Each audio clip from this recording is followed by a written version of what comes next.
ሲሄዱ አንድ ቀላታ ሰይጣን መጣ። እናንተ ወዴት ነው የምትሄዱት አላቸው። እኛማ ወደ አባታችን ወደ አዳም ነው የምንሄደው አሉት። አዳም ምን ይመስላል አላቸው። አዳምማ ፊቱ የሚያምር ሽታው የሚያስደስት አሉት። ከዛ እኔም አብሬያችሁ ልምጣ አላቸው። አንተማ ፊትህ አያምር ሽታህ የሚያምር ስለዚህ ከእኛ ጋር አትሄድም አሉት። ከዛ እባብ ደግሞ እየሄደ እንዳለ ሰይጣን አገኛትና አንቺ እባብ ወዴት ነው የምትሄጂው አላት። እኛማ ወደ አባታችን ወደ አዳም ነው የምንሄደው አለችው። አዳም ምን ይመስላል አላቸው። ከዛ እሱማ ሽታው የሚያምር ፊቱ የሚያምር ከዛ እኔማ አብሬት አንቺ ጋር ልምጣ አላት። አንተማ ከእኔ ጋር አትሄድም ሽታህ የሚያምር ፊትህ የሚያምር አለችው። ከዛ እኔና አንቺ እኮ ትሄድን ሰው ደስ ይለዋል አላት። ከዛ ናሽ እንሂድ አለችው። ከዛ ሲሄዱ እባብ ይሄ እኮ መንገድ ነው እኔ መጀመሪያ ልሻከምሽና አንቺ ትሸከሚኛለሽ አላት። ከዛ እሺ ብለው ሲሄዱ እኩል መንገድ ላይ ሲደርሱ እባብ እኔ እስከዚህ ድረስ አዝዤሻለሁ አንቺ ደግሞ ዘሪኝ አላት።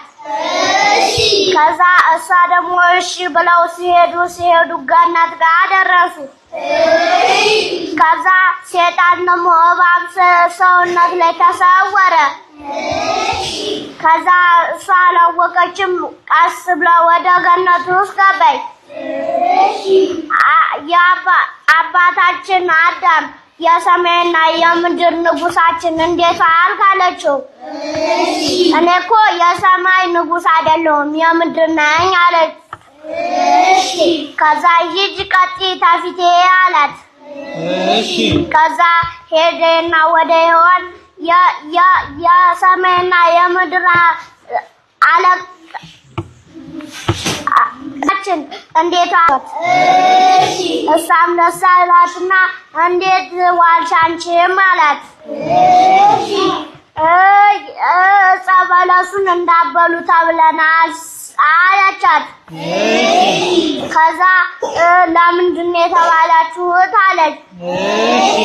ከዛ እግዚአብሔር እኮ ዕፀ በለሱን እንዳበሉ ያላችሁ አምላክ እንዳትሆኑ ነው አላት።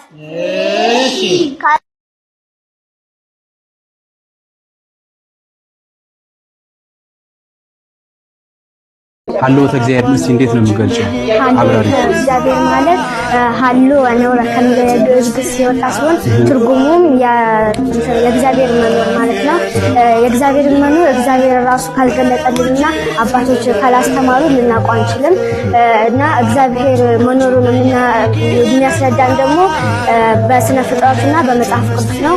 በስነ ፍጥረት ስናይ ደግሞ ራሱን የፈጠረ በራሱ የተገኘ ፍጥረት አለመኖር እናያለን እና ራሱ ራሱን የፈጠረ የለም። ሁለተኛ ደግሞ የፍጥረት ስርዓት ያኗኗራቸውን እና የፍጥረት ያኗኗር ርቀትና ምጥቀት እናያለን።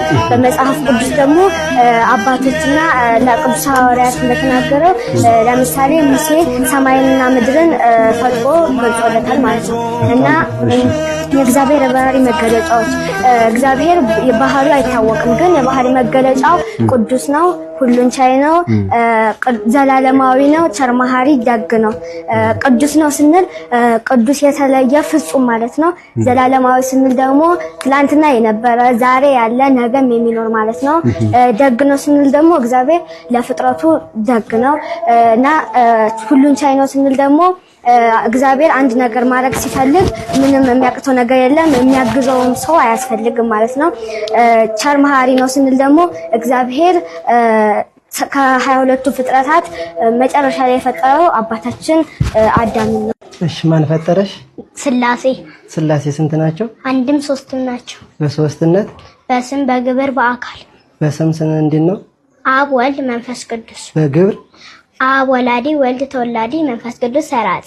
በአካል አብ ፍጹም አካል አለው፣ ወልድ ፍጹም አካል አለው፣ መንፈስ ቅዱስ ፍጹም አካል አለው። በአንድነት በአገዛዝ በህልውና በባህሪ በፈቃድ በስልጣን ይህን ዓለም በመፍጠር ይህን ዓለም በማሳለፍ ምን ሁሉ በመሳሰል። እሺ አምስቱ አዕማደ ምስጢር ማን ናቸው? ምስጢረ ስላሴ፣ ምስጢረ ስጋዌ፣ ምስጢረ ጥምቀት፣ ምስጢረ ቁርባን፣ ምስጢረ ትንሣኤ ሙታን።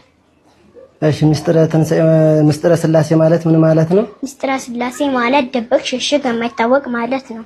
ምስጢረ ስላሴ ለምን ምስጢር ተባለ? ምስጢረ ስላሴ ድብቅ ሽሽግ የተባለው አብ ወልድን ሲወልደው እንዴት እንደወለደ ስለማይታወቅ፣ ወልድ ከአብ ሲወለድ እንዴት እንደተወለደ ስለማይታወቅ፣ አብ መንፈስ ቅዱስን ሲያጸርጽ እንዴት እንዳጸረጸ ስለማይታወቅ፣ መንፈስ ቅዱስ ከአብ ሲጸርጽ እንዴት እንዳጸረጸ ስለማይታወቅ፣ ስለዚህ ምስጢረ ስላሴ ድብቅ ሽሽግ የማይታወቅ ማለት ነው። ምስጢረ ስጋዌ ማለት ምን ማለት ነው? ምስጢረ ስጋዌ ማለት መለኮት ከትስብእት ቃል ከስጋ ስጋ ከቃል ያለመጠፋፋት ያለመቀላቀል ከሁለት አንድ አካል ከሁለት ባህሪ አንድ ባህሪ ሆነ ማለት ነው። ይህም ማለት አምላካችን መድኃኒታችን ኢየሱስ ክርስቶስ ከመቤታችን ከቅድስት ድንግል ከስጋ ስጋ ከነፍሷ ነፍስ ነስቶ ሰው ሆነ ማለት ነው። ሰው ሆነ ስንልም ፍጹም የባህሪ አምላክ ፍጹም ሰው ነው። ይህም ማለት መወሰን ተወሰነ፣ ውሱኑ ሞላ፣ የማይረበው ተረባ፣ የማይደክመው ደከመ፣ የማይሞተው ስለኛ ሲል ሞተ ማለት ነው። እሺ ምስጢረ ጥምቀት ማለት ምን ማለት ነው? ምስጢረ ጥምቀት ማለት በጥንት ተፈጥረን አንተን የነበረው ልጅና በጥምቀት መልሶ ከስላሴ መወለዳችንን የምናረጋግጥበት ትምህርት ነው። ሀዳ ዓለም ምስጢር ተባለ ቢሉ ውሃ ተለውጦ ማያ ገቦ ሲሆን የማያየው ስለሌለ ጸጋ ክብር ተሰጥቶ እንጂ ስለማይታይ ስለዚህ ምስጢር ይባላል። እሺ ጌታችን ለምን ተጠመቀ? ጌታ የተጠመቀው ለእኛ አብነት ለመሆን የእኛን ጥምቀት በሱ ጥምቀት የእኛን ጥምቀት ለመቀደስ። ጌታ ሲጠመቅ ምን ተአምራት ተገለጹ? ሰማያት ተከፈቱ፣ መንፈስ ቅዱስ ወረደ። መንፈስ ቅዱስ በርግብ አምሳል ወርዶ በወልድ ትከሻ ላይ አረፈ። አብ በደመና ሆኖ የምወደው ልጅ ይሄ ነው አለ። ወልድ በባህር ዮርዳኖስ ቆሞት ባህር ሸሸች፣ ዮርዳኖስ ወደኋላ አለች። የእኛ ስንጠመቅ ምን እናገኛለን? እኛ ስንጠመቅ ሰማያዊ ምስጢር ይገለጽልናል። የዲያብሎስ ቁራኝነት ይቀርልናል። ጌታ ሲጠመቅ ዮርዳኖስ እንደሸሸች እኛም ስንጠመቅ ጠላታችን ዲያብሎስ ይሸሸናል። ከስላሴ ልጅነትን እናገኛለን። ጌታ በ30 ዓመቱ ለምን ተጠመቀ? ጌታ በ30 ዓመቱ የተጠመቀው በብሉይ ኪዳን አንድ ሰው ካህን የሚሆነው በ30 ዓመቱ ስለሆነ ጌታ በ30 ዓመቱ ተጠምቆ የሊቀ ካህናትን ስራ ለመስራት ነው። እንዲህም ያለው ክህነትን ከንግስና ጋር አንድ አድርጎ ስለያዘ ነው። አንድም ትንቢቱ ምሳሌ ወል ለመፈጸም ነው። አዳም በ30 ዓመት ሆኖ ተፈጥሮ ያገኛትን ልጅና አሌፋት ስንት ናቸው? 22። አሌፍ ማለት ምን ማለት? አብ ፈጣሪ ሁሉ ዓለም። ቤት ማለት ምን ማለት ነው? ብሂል እግዚአብሔር። ጋሜል ማለት ምን ማለት ነው? እግዚአብሔር። ዳሌት ማለት ምን ማለት ነው? እግዚአብሔር። ሄ ማለት ምን ማለት ነው? ህልው እግዚአብሔር። ዋው ማለት ምን ማለት ነው? ዋህድ እግዚአብሔር። ሄት ማለትስ? ሕያው እግዚአብሔር። ጤትስ? ጠቢብ እግዚአብሔር። ዮድስ? የማን እግዚአብሔር ገብረ ሀብ። ካፍስ? ካፍ ካህል እግዚአብሔር ካህል እግዚአብሔር። እሺ ላሜድስ? ላሜድ ልዑል እግዚአብሔር። ጥሩ። ሚያምስ? ሌም ነው ሙዑዝ እግዚአብሔር። ኖንስ? ንጉስ እግዚአብሔር። ሳምኬት? ሳፋን እግዚአብሔር። አብይ እግዚአብሔር። ፍቁር እግዚአብሔር። እሺ ጥሩ። ጻድቅ እግዚአብሔር። ቆፍ? ቅርብ እግዚአብሔር። እሺ ሳን? ስቡህ እግዚአብሔር። ታው? ትጉህ እግዚአብሔር። በጣም ጥሩ። እነዚህ ምንድን ናቸው? አሌፋት። ጥሩ። እሺ ተቀመጥ።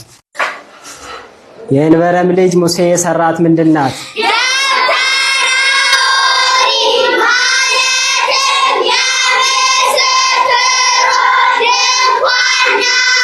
የምስክሩ ድንኳን ስንት ክፍሎች አሏት? 3። አንደኛው፣ ሁለተኛው፣ ሶስተኛው።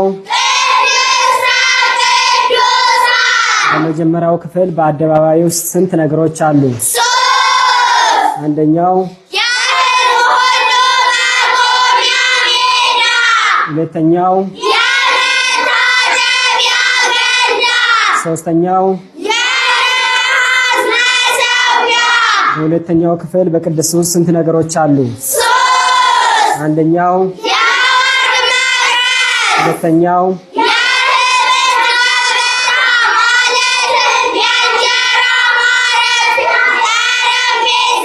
ሶስተኛው በሶስተኛው ክፍል በቅድስተ ቅዱሳን ውስጥ ስንት ነገሮች አሉ? 3 አንደኛው ሁለተኛው ሶስተኛው ወደ መጀመሪያው ክፍል ወደ አደባባይ የሚገቡ እነማን ናቸው? ስራቸውስ ምንድነው?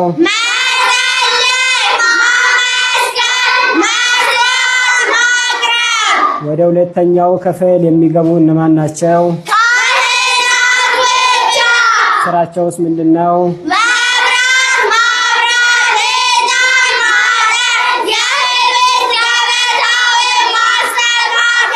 ወደ ሶስተኛው ክፍል የሚገባው ማን ነው?